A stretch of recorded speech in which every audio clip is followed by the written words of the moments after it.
ഈ ക്വസ്റ്റ്യൻ നോക്കാം. Integral of x square divided by 1 minus x raise to 6. X square divided by 1 minus x raise to 6 എങ്ങനെ integrate ചെയ്യാം?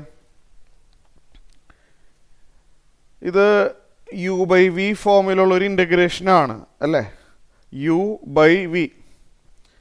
ഡിനോമിനേറ്ററിൻ്റെ derivative ആണോ numerator എന്ന് check ചെയ്യാം.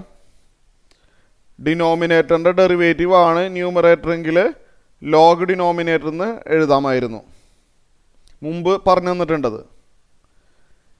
ഡിനോമിനേറ്ററിൻ്റെ ഡെറിവേറ്റീവ് അല്ലല്ലോ ന്യൂമറേറ്റർ. എക്സ് റേസ് ടു 6ൻ്റെ ഡെറിവേറ്റീവ് 6 എക്സ് റേസ് ടു 5 ആണ്. അതല്ല ന്യൂമറേറ്റർ. അപ്പോൾ ആദ്യം അത് നോക്കിയിട്ട് ഫെയിൽ ആവുമെങ്കിൽ വേറെ മെത്തേഡ് നോക്കണം. ഓക്കെ, അപ്പോൾ ഡിനോമിനേറ്ററിൻ്റെ ഡെറിവേറ്റീവ് അല്ല ന്യൂമറേറ്റർ. അപ്പോൾ ആ മെത്തേഡ് ഫെയിലായി. അതായത് ഡിനോമിനേറ്ററിന് ടി കൊടുത്താൽ കിട്ടിയില്ല, അതാണ് ഉദ്ദേശിച്ചത്. അപ്പോൾ അങ്ങനെ വരുമ്പോൾ ഇവിടെ നമുക്ക് കാണാം എക്സ് റേസ് ടു 6. നമുക്കൊരു കാര്യം ചെയ്താലോ? ആ എക്സ് റേസ് ടു 6നെ നമുക്ക് എങ്ങനെ എഴുതാൻ പറ്റും? എക്സ് റേസ് ടു 6നെ നമുക്ക് എക്സ് ക്യൂബ് ഓൾ സ്ക്വയർ എന്ന് എഴുതിയാലോ? തെറ്റൊന്നുമില്ലല്ലോ. X cube all square x raise to 6 തന്നെയല്ലേ? സ്ക്വയർ പുറത്ത് വരുന്ന രീതിയിൽ എഴുതണം. അപ്പോൾ ഇനി നമ്മൾ ഈ എക്സ് ക്യൂബിന് ടി കൊടുത്തു നോക്കിയേ. എക്സ് ക്യൂബിന് ടി കൊടുത്താൽ അതിൻ്റെ ഡെറിവേറ്റീവ് അവിടെ വന്നിട്ടുണ്ട്. ഈ ഓൾ സ്ക്വയറിനുള്ളിലുള്ള ആളാണ് എക്സ് ക്യൂബ്. അതിന് ടി കൊടുത്താൽ അതിൻ്റെ derivative 3x square into D X ഇവിടെ വന്നിട്ടുണ്ട്. 3 ഇല്ലെങ്കിലും എക്സ് ക്യൂബിൻ്റെ ഡെറിവേറ്റീവ് 3x സ്ക്വയറിൽ എക്സ് സ്ക്വയർ ഉണ്ടല്ലോ. അപ്പോൾ ഞാൻ ചെയ്യാൻ പോകുന്നത് എക്സ് ക്യൂബിന് ടി കൊടുക്കലാണ്. ഒരു സ്റ്റെപ്പ് കുറയ്ക്കുകയാണ്. നമ്മൾ ആർക്കാണോ ടി കൊടുത്തത് അടുത്ത സ്റ്റെപ്പിൽ അതിൻ്റെ ഡെറിവേറ്റീവ് ഇൻറ്റു ഡി എക്സ്, അതിൻ്റെ derivative into D X D T ആയി മാറും. നമ്മളൊരു സ്റ്റെപ്പ് കുറയ്ക്കുകയാണ് ചെയ്യുന്നത് ഇനി അങ്ങോട്ട്. അപ്പോൾ എഫ് ഓഫ് എക്സ് ടി ആണെങ്കിൽ അടുത്ത സ്റ്റെപ്പിൽ F dash X D X D T എന്നാണ്. അപ്പോൾ എക്സ് ക്യൂബ് ടി ആണ്. അപ്പോൾ അതിൻ്റെ ഡെറിവേറ്റീവ് 3x സ്ക്വയർ ആണല്ലോ.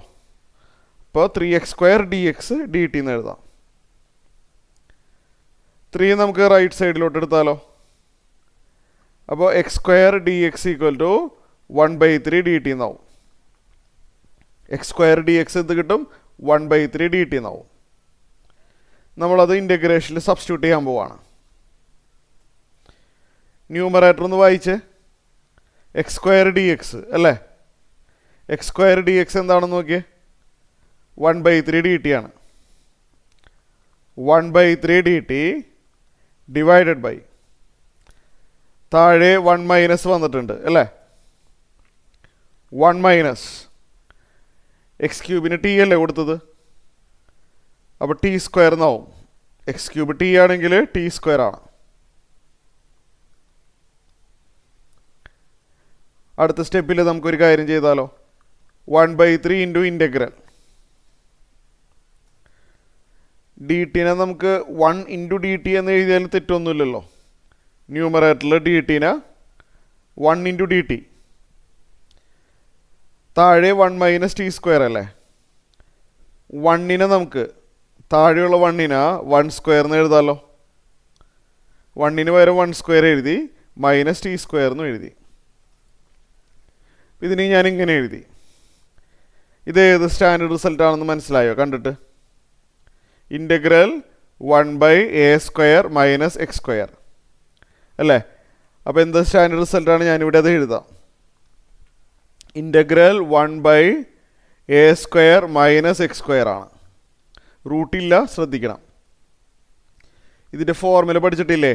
1/2a log a plus x divided by a minus x plus C ആണ്. ഇതായിട്ട് കമ്പയർ ചെയ്യുമ്പോൾ ഇവിടെ എ സ്ക്വയറിന് പകരം 1 സ്ക്വയറും എക്സ് സ്ക്വയറിന് പകരം ടി സ്ക്വയറും. അപ്പോൾ 1/3 ഇൻറ്റു ആ പുറത്തുള്ള 1/3 ആണ്. Integral 1/a square minus x square. Formula 1/2a. 1/2a എന്ന് പറഞ്ഞാൽ 1 അല്ലേ? എ സ്ക്വയർ എന്ന് പറഞ്ഞാൽ 1 സ്ക്വയർ ആണെന്ന് പറഞ്ഞല്ലോ. എ 1 ആണ്. 1/2a log A plus X by A minus X. A എന്ന് പറഞ്ഞു കഴിഞ്ഞാൽ 1 ആണ്. 1 പ്ലസ് എക്സ്, എക്സിന് പകരം ടി ആണ്, ബൈ എ മൈനസ് എക്സ്, അതായത് 1 മൈനസ് ടി പ്ലസ് സി വരും. ക്ലിയർ ആയല്ലോ? 1/2a log A plus X by A minus X. ഇത് അടുത്ത സ്റ്റെപ്പിൽ 1/3 ഇൻറ്റു 1/2 1/6 ആണ്. ലോഗ് 1 പ്ലസ് എന്താണ് ഈ ടി എന്ന് പറയുന്നത്? ടി എന്ന് പറഞ്ഞു കഴിഞ്ഞാൽ എക്സ് ക്യൂബ് അല്ലേ? അപ്പോൾ ടിക്ക് പകരം എക്സ് ക്യൂബ് എഴുതാം. താഴെ 1 minus X cube plus C. ഇതാണ് ആൻസർ.